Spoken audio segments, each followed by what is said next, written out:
The most powerful move in any conflict is to keep your cool. When a project derails and the room erupts, the manager who stays calm reframes the problem, assigns clear next steps, and the team actually fixes it.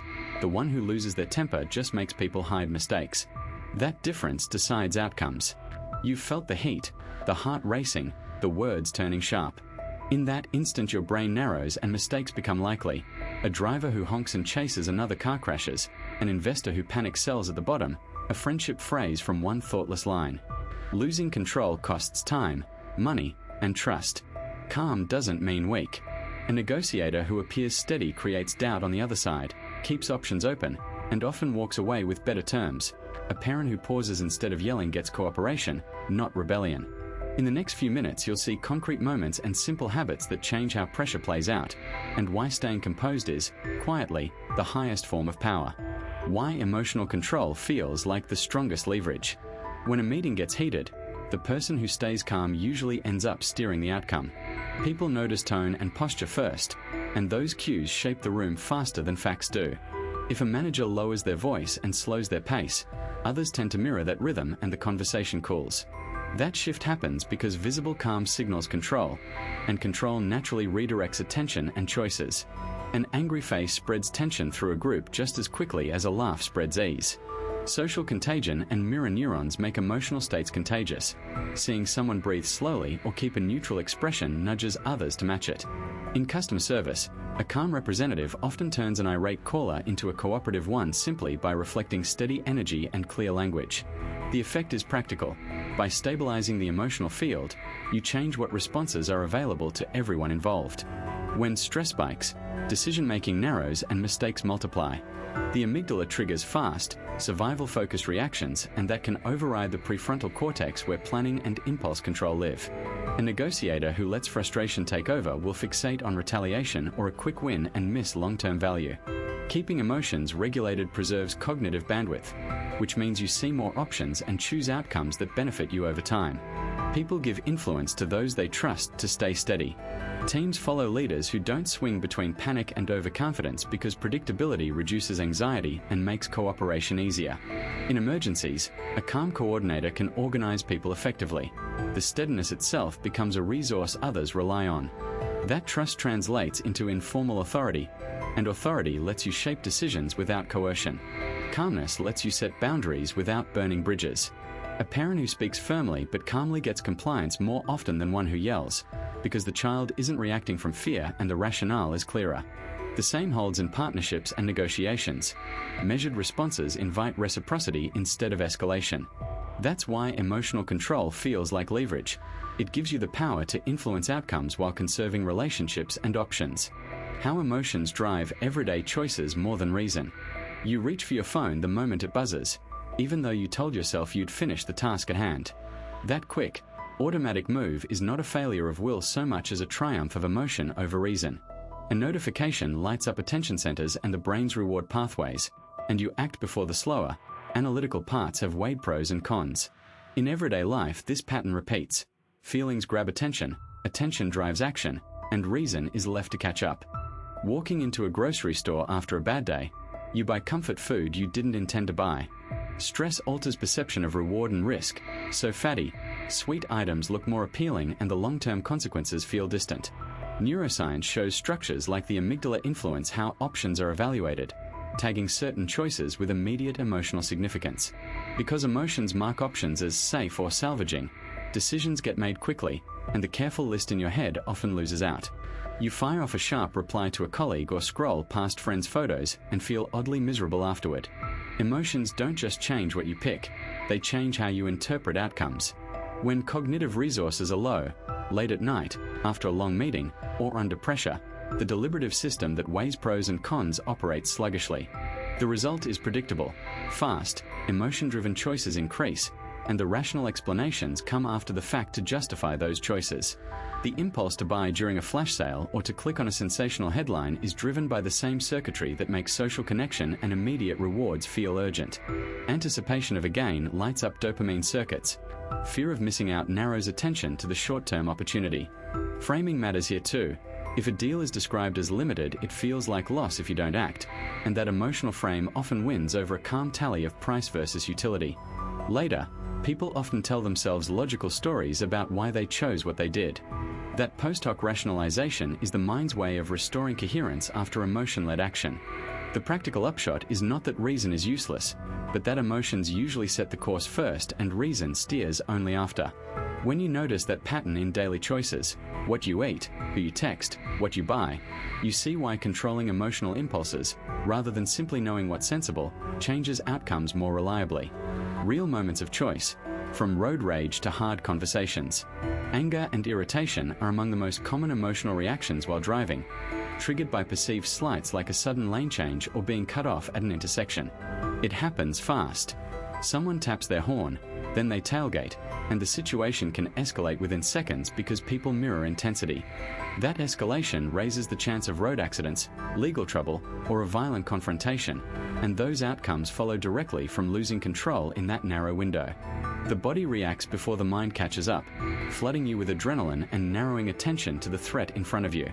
The first impulse is usually to retaliate.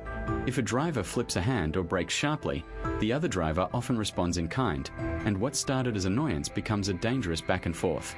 Because the physiological response short-circuits deliberation, the choice to pause even 2 deep breaths later changes what happens next. Hard conversations trigger the same tension but in a different arena. Asking for a raise, giving critical feedback, or ending a relationship all feel like stepping into a ring. Voices rise. When someone hears criticism they weren't expecting, their immediate defense can be to shut down or attack, and that reaction closes off any possibility of mutual understanding. On the other hand, a controlled response, staying measured, asking a clarifying question, naming the feeling, breaks that loop and makes constructive outcomes possible. Small, deliberate pauses matter more than most people think. Stop for a second and the other person stops too. On the road, that pause can mean letting a car merge instead of honking, and the result is fewer collisions and less stress for everyone. On a team, it can mean asking one calm question instead of repeating the complaint, and the result is often cooperation rather than resentment. Concrete shifts like slowing down your breath or waiting a beat before speaking change the mechanics of interaction because they interrupt the reflexive chain that produces harm. Control in those moments is less about suppression and more about choosing which future you want to create. Lose it and you trade a few seconds of satisfaction for possible injury, lost jobs, or damaged relationships. Keep it and you preserve options, safety, and reputation, sometimes for years. One held breath on the highway or one careful reply in a meeting can reroute the next hour, the next week, and who you become in the eyes of others. Learning the skills, attention, pause, and reframing. Phones buzz and thoughts keep shifting. That scattered attention shows up as missed details and half-finished conversations. Attention here means deliberately choosing one input and letting others fade, a simple idea that changes outcomes. In a meeting, for example, people who listen to a colleague's words and watch their eyes catch the real issue faster than those who are composing replies in their heads. Narrowing focus makes follow-up questions sharper and reduces the need for repeated explanations later. Practically, people often use a single sensory anchor, the speaker's facial expression or the rhythm of their voice, to ground attention, and that small habit translates into fewer misunderstandings and more efficient problem solving. A sudden insult at work produces a rush of heat that tempts an immediate reaction. That's the problem a pause solves. It creates a brief interval between stimulus and response. Physiologically, a short pause gives the frontal part of the brain time to engage and consider consequences instead of letting the emotional center take over. In a common situation like a curt email, pausing before hitting reply prevents escalation and often leads to responses that keep relationships intact. Naming the feeling out loud or taking 3 slow breaths are simple ways people naturally interrupt the reflex and lower its intensity. Words and events don't carry one fixed meaning. They get shaped into stories almost instantly, and those stories drive action. Reframing is the skill of deliberately choosing a different, more useful story about what happened.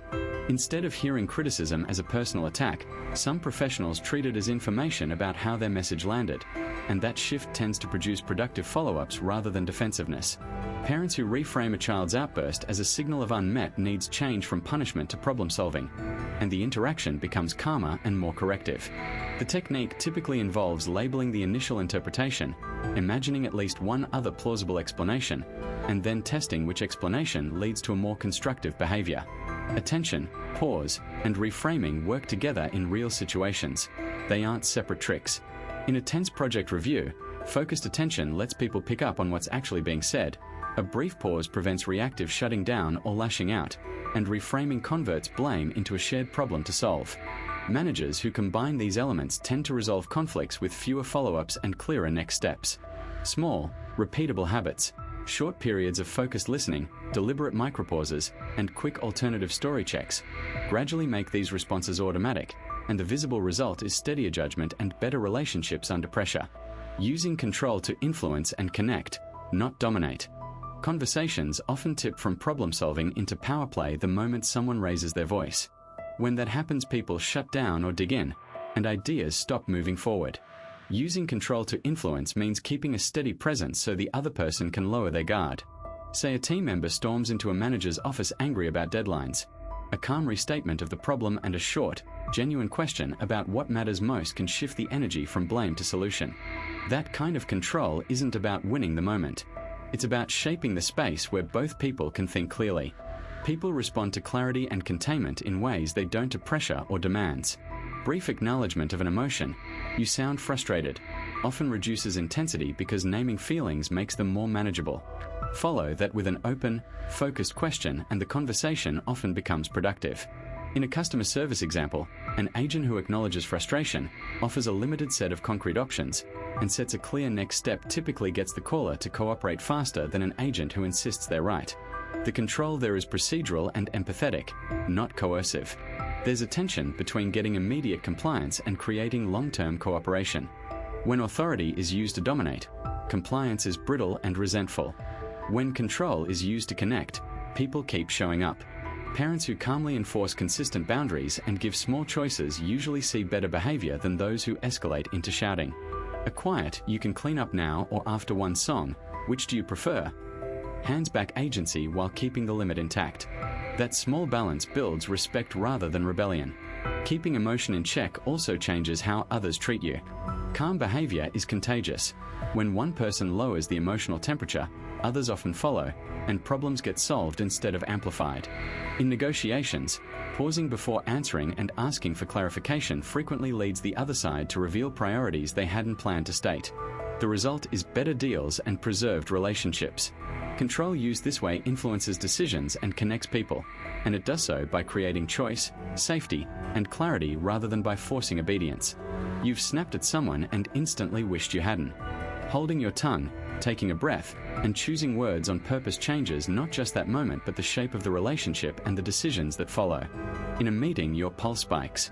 Pausing for 10 seconds, naming the feeling, and asking a clarifying question breaks escalation, lets facts surface, and makes people take your points more seriously, like the manager who turned an accusation into a question and turned a mutiny into a plan. When the market tumbles or a child melts down, urgency screams for a reaction. Investors who stayed steady kept their gains. Parents who used calm words saved bedtime. Coaches who steadied their teams got plays executed. Steadiness preserves options instead of burning them. You might wonder if practicing calm is worth it. People who tried a tiny pause first later said they had fewer blown-up relationships, clearer meetings, and more influence at work. And there are more videos coming that show short breath drills, exact phrases for tense talks, and real leaders using these moves in real time. Power is quieter than we expect. Choosing the calm response doesn't make you cold. It gives you the freedom to shape outcomes. And if this landed for you, stick around. We'll keep sharing stories and practical tools to make it easier. See you next time.